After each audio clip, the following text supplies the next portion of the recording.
This episode is brought to you by our friends at Bloomerang.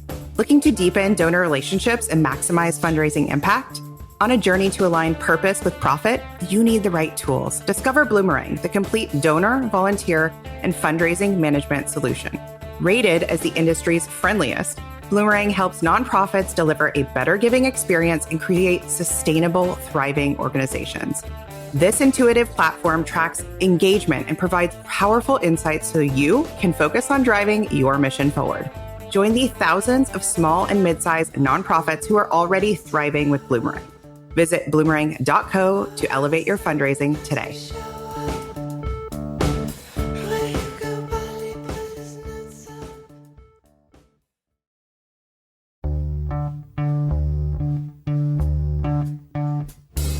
Welcome to the Purpose and Profit Club podcast for nonprofit leaders, mission-driven creatives, and social entrepreneurs. Get ready to stop dreaming and start doing. Here, ideas become action. We prioritize purpose and profit. You ready? Let's go. Today, we're talking about mindset versus ability. Now, at the time of recording this, we are into the Olympics. So if you've been watching the Olympics, you're with me on the hype and the excitement around everyone's really hero story who's winning and everyone who's really just been working on this for most of their adult life, or for some people who have been working on this as a child. I mean, there are teenagers in the Olympics. It's wild. Okay. So before the Olympics started, or maybe right at the beginning, I don't know, I watched this documentary called Sprint, and it's on Netflix. Highly recommend it. I think it's just a few episodes. And it really just is a look at the training and the lead up for the track runners, like 100-meter, like sprint runners, right? For the US team, Jamaican team. I think they just focus on those two teams. And it goes like deep into their personal stories. And so I'm watching this, and one of the coaches, and they're interviewing coaches, they're interviewing past medal winners. And at some point in episode maybe 1 or 2, I believe it was one of the coaches, but it might have been a former Olympian, that said 90% of success is mindset. 90%. Like 90% of winning is the mindset piece. Now, I was watching this with a friend, and at this point, it like sparked a debate. And so we're pausing it, and my friend is basically like, nah, I don't buy it. Like, there is so much natural born ability baked into their success. Like, what we're looking at here is so much ability, and mindset is icing on the cake, right? Mindset pushes you over the edge. And I was like, totally disagree. And so we're at this kind of crossroads, both kind of, friendly arguing our own point. And I'm like, listen, this is what a former Olympian said. Like, they are probably onto something. And as we continue the documentary, this idea of mindset really, really keeps coming up. And at some point, I don't know if my friend's belief was totally shifted, but I would say the door is now open. They're like, oh, this is interesting. So I want to dig into that concept today and how it is affecting your nonprofit's growth, how it's affecting your day-to-day enjoyment or dissatisfaction, right, of what you're doing. Okay. So I will give you a couple of examples of this and some actual science-backed studies to back it up that will blow your mind. So in the documentary, one sprinter, his name is Noah Lyles, and you must Google him. By now, you already probably know about him.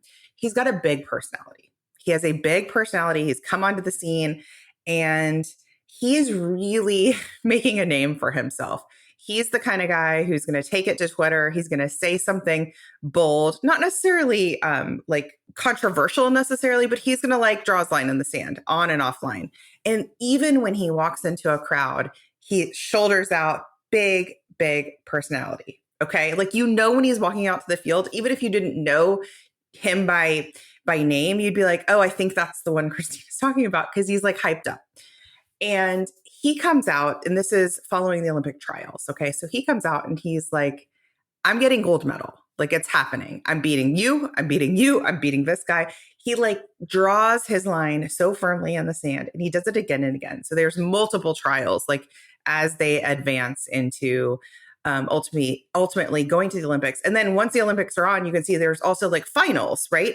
And so again, he brings this energy. Not only does he have it from an emotional standpoint, from a body language standpoint, but then he's actually saying it like, I'm gonna beat you. I will win gold medal. And so my friend is like, for him to be showboating that much, he better do the damn thing. He better show up. He better perform. And I was like, all right, we got to pause it and talk again. And so I was like, okay, why? Like, why does it matter so much, like, to you? And he was like, well, if you're going to go out there and peacock and you're going to go out there and be like, I'm the best, I'm the fastest there ever was, I'm a record breaker, I'm a gold medalist, then you better perform.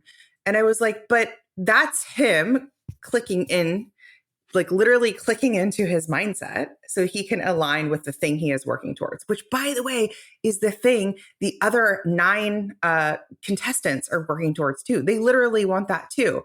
The only difference from him is he's like owning it and outwardly saying it in a way that we're not used to, right? He's saying it so loudly.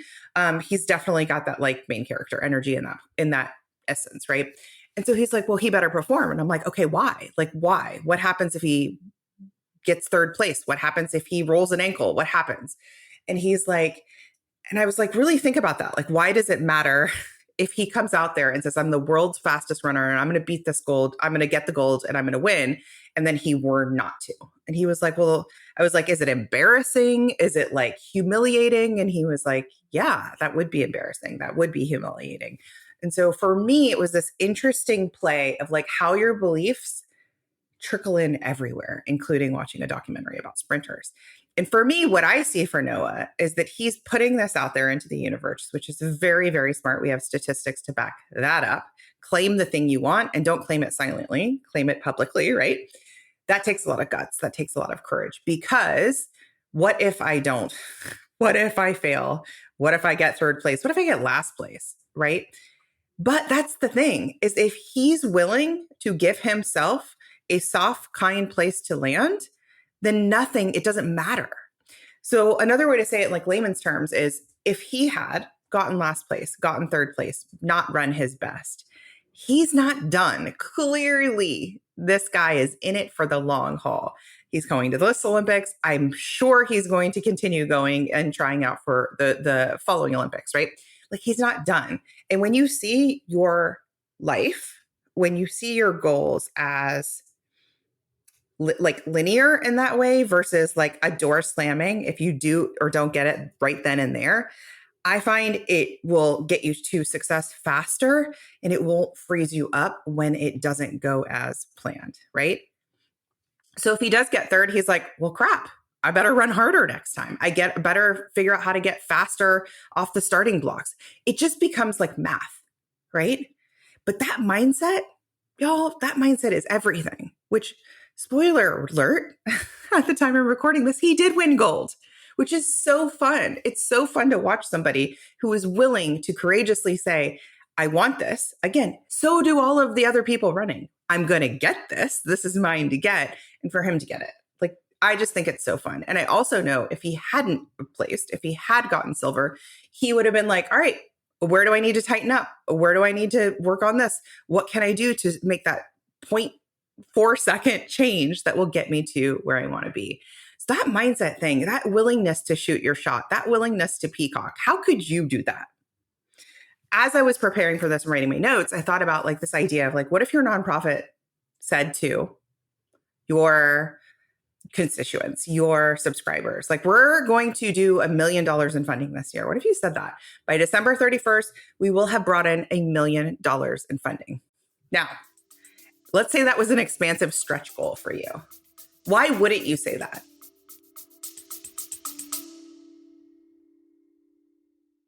Fundraising success in an election year requires you to break through the noise on and offline. If you're ready to step into a bold mindset so you can create big, impactful results, I can help. I will show you how to embrace daring asks and ditch last year's playbook. Go to splendidcourses.com/free to sign up for my live training on August 20th at 12 p.m. Eastern. You'll also get early access to join my group coaching program, The Club, when you sign up for this class.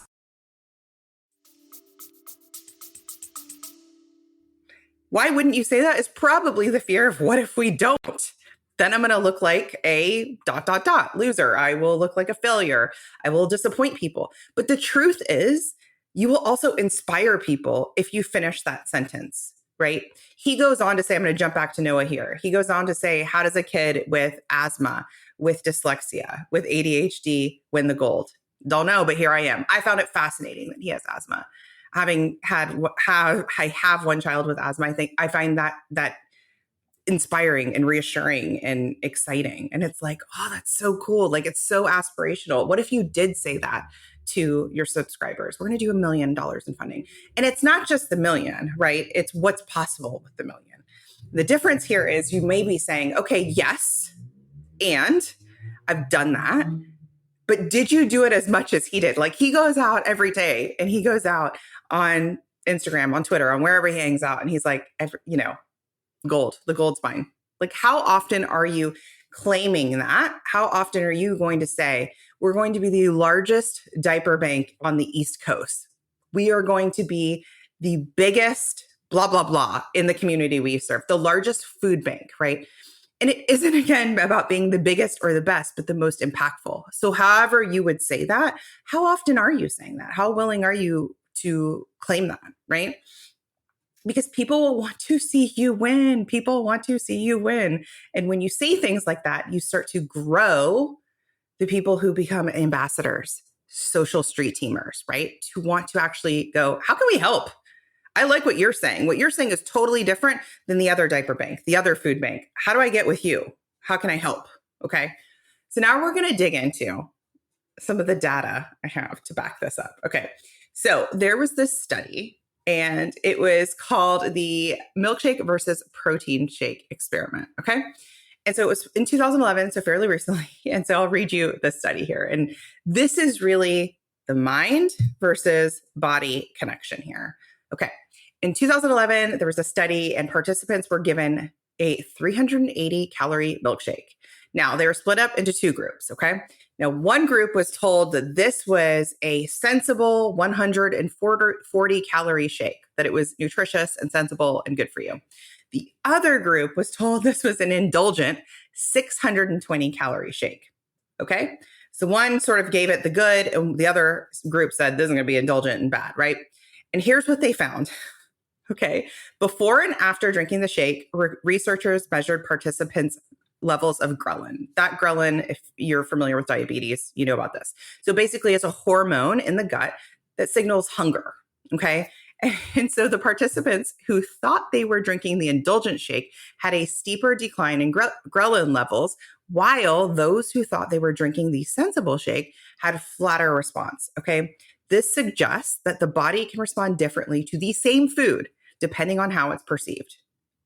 What? Same food.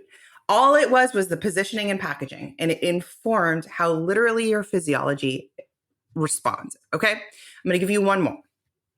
Remember what we're talking about here, mindset versus ability, which matters more. Okay. So this was a study in 2006 called Understanding the Context and Consequences of a Weight Loss Intervention in Housekeepers.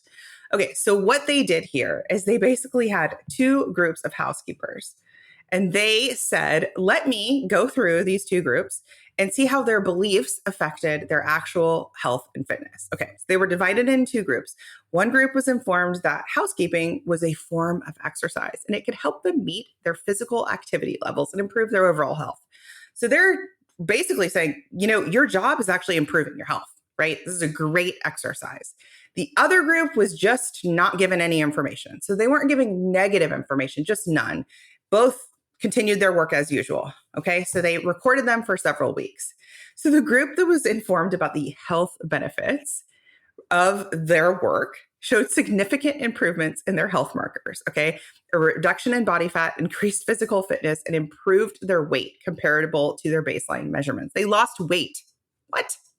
The group that didn't receive any information about the benefits had no significant changes. Okay. So this research shows how our beliefs about the nature of activities can influence their health and actual impact on their well-being. Think about that. So that tells me I believe that certain people have a baseline of like, you're maybe a fast runner. You always have been. Yeah. Or maybe you've got a baseline of, since we're talking about athletics, flexibility, whatever, physical fitness in some way. I believe that yes, there's that. There is a natural ability baked into these sprinters. But I believe there are a lot of people who have that natural ability. And the people that we see competing at the highest level, that is a mindset game. That is a mindset game. That is not about them simply just having the strongest legs, the strongest stride. That is about how they talk to themselves.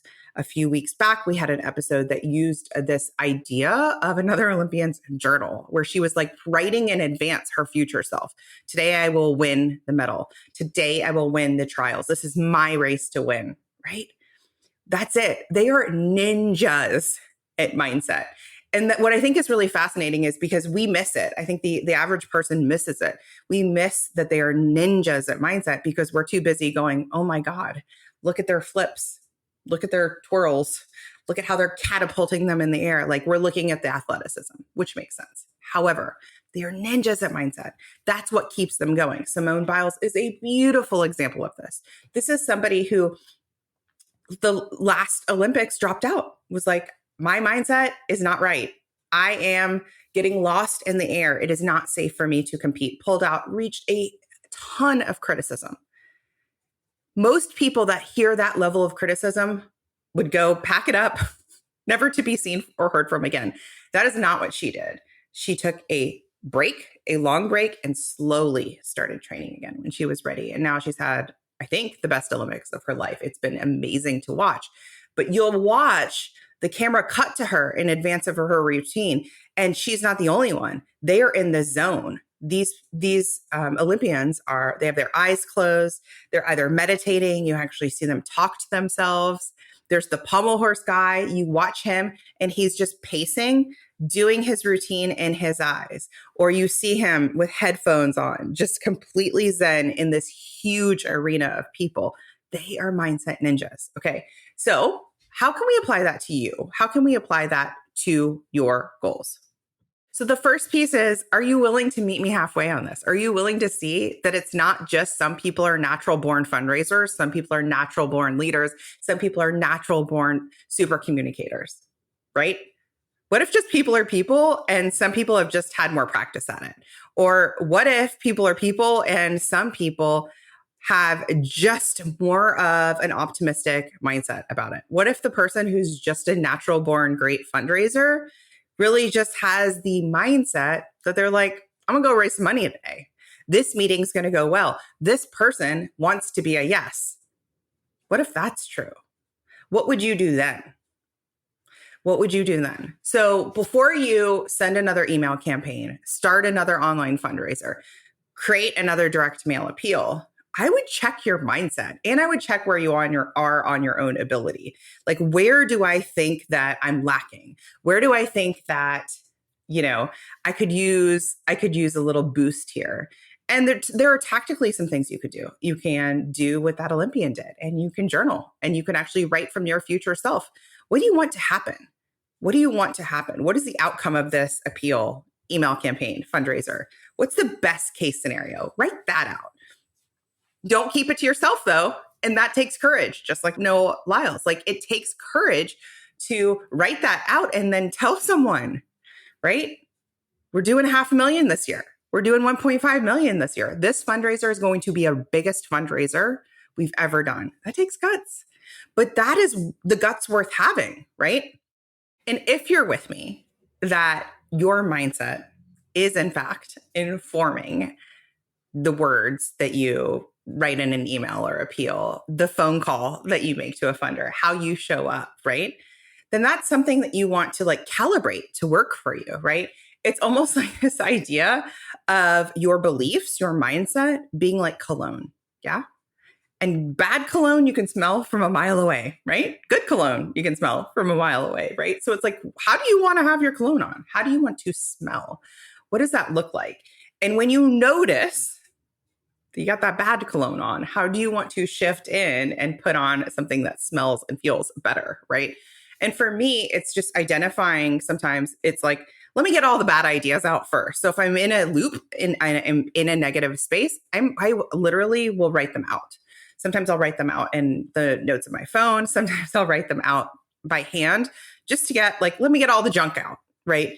So if we're thinking about these Olympians, it may be I'm not fast today. My shins hurt. It could be I don't have it anymore. What if so and so beats me, right? That would be their brain dump, right? Now yours may be I feel like I've tried it all. I'm not sure what else I can do, right? That sort of resignation feeling, or that feeling like there's not enough time. So I get all those out first, okay? And then I write out what else is also true. What else is also true here? Or I'll go to bat and say, how is this not true? That can be a really good prompt. How is it not true that I've asked everyone? How is it not true that the belief that no one else wants to help or no one else wants to give? And really start to drill down and show yourself the people who do show up, the people who respond to emails, the last 3 people who have made a donation, the 3 ambassadors who boosted up your cause on your last online fundraiser. Really think about them, those board members who you can always count on. How can they help? That can be really, really helpful just to do that shift and reframe when you're in that space. And then you can go to the future place, which is what I would do, especially leading into your end of like, all right, it's December 31st. What outcome has happened? And let yourself dream. Let yourself have fun with it. Let yourself not be so damn realistic. Like, let yourself say, what happened? We got the donor match. It was even more than I asked for. We secured 5 new prospects that I was able to take, turn into donors and have donor conversations with. We got 5 new sponsors, right? So-and-so referred us, gave me a warm intro. Where it's like, action line, what happened, tactically, what happened. Maybe it's even impact focused. Like the new program was fully funded, able to hire a new staffer, something like that. Like, what does that piece look like that you're trying to create? And write that out and practice it often, or reference it back. You can keep it in the notes of your phone. Okay. So ask yourself, how can I use this data? How can I use these studies? Like, where am I telling myself that something is a milkshake, but it's actually a protein shake, right? Where can I show myself this is a protein shake? This is good for me. This is work worth doing, right? Where can I show myself that ability got me in the door, ability got me here, but the rest is really my thoughts and how I'm thinking. This is a lot of the work we do, y'all, in the club, in the Purpose and Profit Club, my group coaching program. At the time this episode is being released, doors are open. So you can click the link in the show notes and learn more about it. But I want to just give you this secret is you have in the club the templates, the tools, the video lessons, the training, the skill building. And that is so much of what you need Ability Rise, right? But the rest, the piece that keeps you from feeling burnout, the piece that keeps you from feeling overwhelmed, the piece that really helps you write in an email. I'm thinking of a client right now. She's like, I wrote 10 emails and it took a few hours. The whole campaign's done. She hit that level of flow from this place, from a positive or a growth mindset, from the place of it's done, it's working. I know people want to help our cause. I'm writing to the people that want to help our cause. And when you're in that space, it pours out of you versus like that grind, right? Versus that feeling of just like, oh, so heavy, it's so hard. Everybody knows how to fundraise from the it's so heavy, it's so hard. Everybody knows how to tell a story from that place. Okay. What if we tell a story from, it doesn't need to be heavy or hard. How can I make this easier? How can I make this lighter? How can I make this more aspirational? How can I come from the place of it's working, right? And I'm claiming it. And what comes out there. And I would argue too, the calls you would make, the text messages you would send, the people you would ask for help when you're in that growth on mindset space, that's the ticket. Like that's where you start to see that snowball effect, that ripple effect where you're like, people are looking at you going, how'd you do it? How did you guys grow so much? Gosh, I'm seeing y'all everywhere. Y'all are on my feed. So-and-so just told me about you. You guys are everywhere. Yeah. Because like attracts like. People are drawn to that. Like people, again, they want to be part of that winning team. They want to be part of your victory lap. They want to be a part of that change. So let them. but you have to ask often, and you have to ask from a place that sounds bold and compelling and exciting, not that sounds from have to, should, yeah? You with me? Okay. So if you're with me and you're starting to see that 90% of it really is mindset and the rest of it is that ability and that repetition, right? That idea of like, and we go, and we go, and we go, right? Then think about how you can start to incorporate more of that mindset piece in every single day of your life. You can start with meditation. You can start with journaling. You can literally start by just telling people your goals. And yeah, it's going to feel a little like, am I really doing this? What if I don't? But take that first step, start really shoulders back, owning what it is you're after, that impact you want to make for your cause, and watch your support increase and watch your enjoyment, your satisfaction of what you're doing increase. Like the two go hand in hand. The next piece is just really thinking about too, how am I going to give myself a soft place to land, right? If it doesn't go how I want it to be. And just pull from, watch a documentary. Maybe somebody in there will inspire you, or another person will inspire you. And you can say, how would they have handled it if they didn't get where they were going? So for example, if any of these Olympians didn't reach their goal, right? What are they going to do? What are they going to do? How are they going to talk to themselves? And for me, what I've learned from them is they're like, what do I need to tweak? Okay, what do I need to tweak? And it just becomes this more like, it's not a personal attack on their character. They're not bad for it. It's not the end all be all that they didn't, get the gold. It's like, what do I need to tweak? It's that feeling upset, right? I feel upset that I didn't get where I wanted to be, and we go. And I'm one step further because now I know how to run that race. Now I know how to run the race in the rain. Now I know how to do a fundraiser in an election year. Now I know how to have a donor meeting where the person's a total grump, right? Because I have that under my belt. So how can you even use those examples where you're like, yeah, that didn't go how I wanted it to go, and go, well, now I know what I know from that situation. And now I'm one step closer to where I actually want to be. Okay. When you view the whole thing as just the journey and not the destination, there is no there. I find it makes it so much better. So much better. Where I'm like, yeah, I get to my goals, but the whole point is here now, day to day. How do I find enjoyment in this? How do I find connection and collaboration in this version? And how do I want to talk to myself through it? So if you would like help with the mindset piece and the strategy piece, you need to join the club. That's the work we do. You can go to splendidcourses.com/waitlist to hop on the waitlist for the club. All right, y'all, go watch some Olympics. Go cheer them on. They're amazing. I'll see you next time. Hey, high achiever. I know your sights are set on ambitious, world-changing goals. In the Purpose and Profit Club group coaching program, you can get the support, motivation, and strategy to accelerate your impact. I like to say it's where the inner work meets a big impact and big funding. Go to splendidcourses.com/waitlist, and you will be first to be notified when we open up doors, and you'll get special bonuses when you join our waitlist. See you inside.